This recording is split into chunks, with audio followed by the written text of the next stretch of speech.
মুহূর্তে রয়েছি আমার গ্রামের বাড়িতে।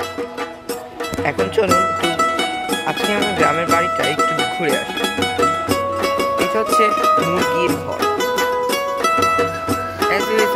গ্রামে যেরকম মুরগি থাকে, একটা মুরগিও অবশ্য রয়েছে।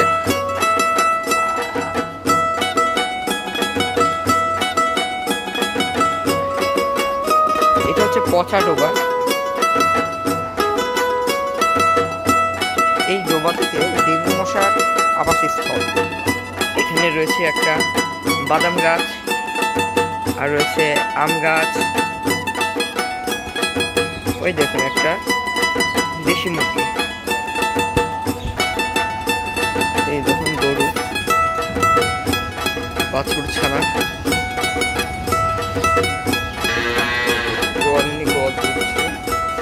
আজকের আকাশটা মেঘলা, যখন তখন বৃষ্টি নামতে পারে। এটা সেই লিচু গাছ, দেখতে অনেকটা সেই লিচুর বাগান দেখা যাচ্ছে। গোদাম ঘরে যাব।